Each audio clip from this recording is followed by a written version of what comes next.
अस्सलाम वालेकुम नाजरीन, मेरा नाम आकिब है और आप देख रहे हैं मेरा यूट्यूब चैनल AR जर्नलिस्ट। बिलाशुबा चोरी करना एक बहुत बड़ा गुनाह है, लेकिन क्या हर शख्स जानबूझकर चोरी करता है? क्या हर शख्स चोरी करने का आदी होता है? क्या हर शख्स सिर्फ पैसे के लिए चोरी करता है? नहीं, कुछ लोग अपनी मजबूरी की वजह से, कुछ लोग अपनी भूख की वजह से भी चोरी करते हैं।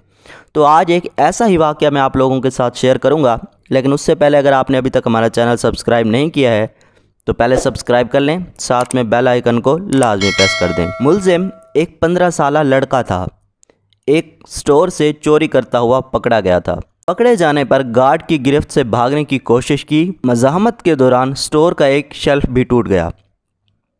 जज ने फ़र्द जुर्म सुनी और लड़के से पूछा, तुमने वाकई कुछ चुराया था?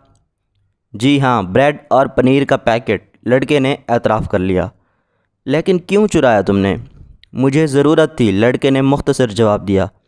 तो ख़रीद लेते, लड़के ने जवाब दिया। पैसे नहीं थे, घर वालों से ले लेते, लड़के ने जवाब दिया। घर पर सिर्फ माँ है, बीमार है और बेरोज़गार है, ब्रेड और पनीर उसी के लिए चुराई थी। तो तुम कुछ काम कर लेते। करता था, एक कार वाश में। माँ की देखभाल के लिए एक दिन की छुट्टी की तो निकाल दिया गया। तो तुम किसी से मदद मांग ले? लड़के ने जवाब दिया, सुबह से मांग रहा था, किसी ने मदद नहीं की। जरा ख़त्म हुई और जज ने फ़ैसला सुनाना शुरू कर दिया। चोरी और ख़ुसूसन ब्रेड की चोरी बहुत हौलनाक जुर्म है और इस जुर्म के ज़िम्मेदार हम सब हैं। अदालत में मौजूद हर शख्स मुझ समेत इस चोरी का मुजरिम है। मैं यहाँ मौजूद हर फ़र्द और ख़ुद पर $10 जुर्माना आयद करता हूँ। $10 अदा किए बगैर कोई शख्स कोर्ट से बाहर नहीं जा सकता। ये कहकर जज ने अपनी जेब से $10 निकाल कर मेज़ पर रख दिए।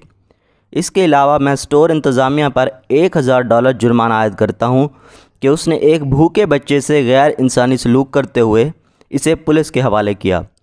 अगर 24 घंटों में जुर्माना जमा ना कराया गया तो कोर्ट स्टोर सील करने का हुक्म देगी। फैसले के आखिरी रिमार्क ये थे, स्टोर इंतज़ामिया और हाजरीन पर जुर्माने की रकम लड़के को अदा करते हुए अदालत उससे माफ़ी तलब करती है। फ़ैसला सुनने के बाद हाजरीन तो अश्कबार थे ही, उस लड़के की तो गोया हिचकियाँ बंध गई थीं और वो बार बार जज को देख रहा था। दोस्तों, ये वाक़या सुनाने का मकसद ये था ताकि हम भी, अगर ऐसे किसी चोर से पाला पड़ जाता है जो सिर्फ मजबूरी और भूख की वजह से चोरी कर रहा था, उसे हमें समझाना चाहिए और उसकी मदद करनी चाहिए जितनी हमसे हो सके। तो दोस्तों, आज के लिए इतना ही। मैं मिलूँगा आपसे एक नई वीडियो के साथ, तब तक के लिए अल्लाह हाफ़िज़।